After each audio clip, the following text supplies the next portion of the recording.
So we're going to be talking about cannabis legalization, pros and cons, and it's a hot topic right now. Many patients are using cannabis, and I believe that clinicians feel unprepared to address the questions. And legalization is happening at state levels, but not at the federal level. So it's very complex for most clinicians. So currently we have 33 states plus the District of Columbia, Guam, and Puerto Rico who allow for medical cannabis. We have 10 states plus the District of Columbia that allow for adult use. And then we have 16 states that allow for high CBD, low THC, and only 3 states that have absolutely no cannabis medical laws. Cannabis has been illegal for the last 80 years, and prior to prohibition, it was widely available in most pharmacies. It was the main ingredient in a lot of different preparations. We used it for things like seizures, asthma, dysmenorrhea, pain, and other neurological conditions like Parkinson's disease. And it didn't become, prohibition didn't happen because medical professionals or the scientific community thought cannabis was bad. It became, prohibition happened for political reasons. So it's really hard to undo all of that stigma and misinformation of 80 years and really identify and accept cannabis as a medicine. Usually when we hear people who are against legalization, their biggest concerns are the kids are going to get it. They also worry about substance abuse. They worry about traffic fatalities. They worry about psychosis, increasing in psychosis. They worry about increased crimes in neighborhoods. They have concerns that it may lead to harsher drugs. There's some people that still believe cannabis is a gateway drug. Those that are for cannabis are really trying to help, decrease the stigma and improve access for patients who really will benefit from it. And, it's definitely, people are very much separated on their sides of the fence.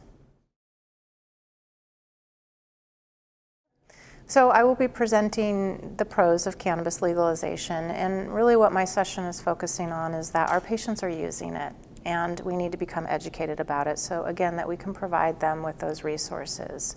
And I do believe that legalization will allow, federal legalization will allow for us to do more research. It will allow clinicians to feel more comfortable talking about it.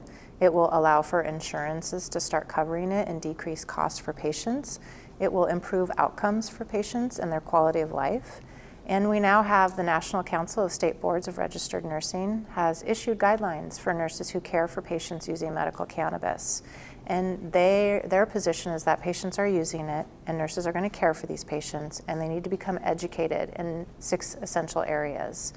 And it's so important that we have this tool in our toolbox for oncology patients. They are seeing results that improve quality of life over and over again. So whether we as individuals believe in it or have our own bias or judgments around it, we need to be able to help our patients. Yeah, right now with the fact that it's illegal at the federal level, there are some institutions and hospital organizations who do not want their hospital staff or clinicians to even discuss it with patients. So of course, naturally, patients are going to look for information. They may go to the internet. And a recent study showed that 76% of claims on the internet were inaccurate, and only 1 was written by a medical professional. So patients' first interactions are with a lot of misinformation on the internet. And then, of course, if they don't get good information from the dispensary, they may ask their cousin, their brother, their grandkid.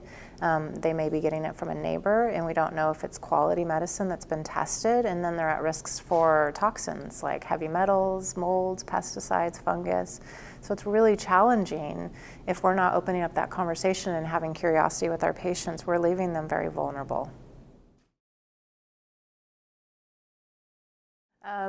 People, I think, assume because if you're pro-cannabis that you throw all judgment out with it. And so often I hear people say, well, we don't want the kids to get it. I don't either. I'm not here trying to pass it out to children. I'm not trying to encourage pregnant women to start smoking marijuana.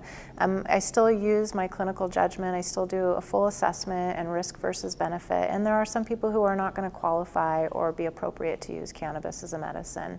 But that doesn't mean that just because the kids, that we're scared of the kids getting it, we shouldn't be developing policies around that. We should be developing policies based on the science. And unfortunately, we've never done that with cannabis.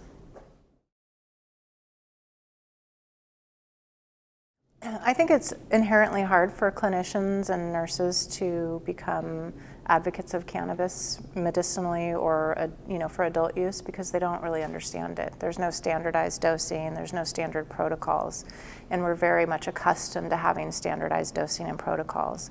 So nurses can really struggle with knowing what to tell their patients, right? Where to get it, how much to use, how often to use it, what are the adverse effects, are there potential drug interactions? So we're really undereducated in this area, and the more educated nurses become, the more they can provide that information for their patients and help them use it as a medicine. Because right now, most of our patients, their first interaction is with what's called a bud tender, somebody who works in a dispensary behind behind the bar or the bud bar, and they're really the first interaction a patient has, and they're trying to answer complicated questions, medical questions that they're unprepared or untrained to really provide that education. So to treat it like a medicine, we should really become educated so we can help our patients better navigate that and reduce some of these adverse effects that we're seeing. Some overconsumption, increases in ER visits because people overconsume and have adverse effects.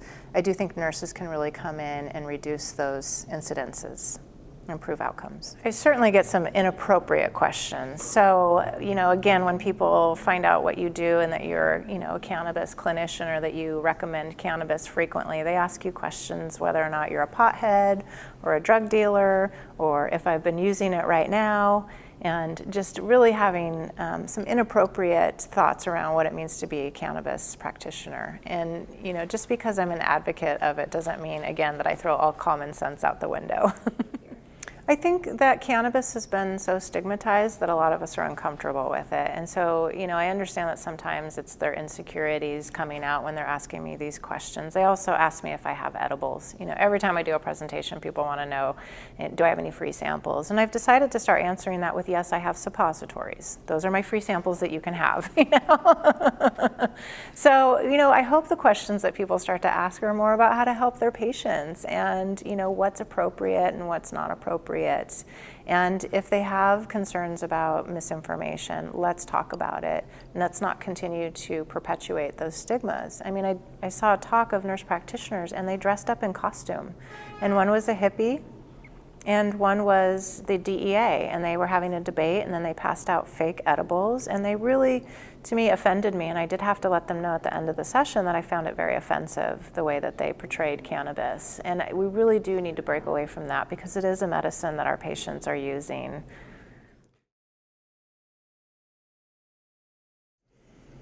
Yeah, if it was federally descheduled, or even rescheduled, I'd prefer descheduled, but if it was rescheduled, it would allow nurses to feel more comfortable. Their institutions couldn't prohibit them from discussing it. It would really allow us to engage with patients on a more comfortable level. And again, I think this is the perfect population that would benefit from cannabis as a medicine. I mean, it has so much to offer them in terms of reducing their symptoms and improving their quality of life, and also reducing caregiver burden and stress because their loved ones are feeling better. I mean, it just has a wide range of ability to help many different areas.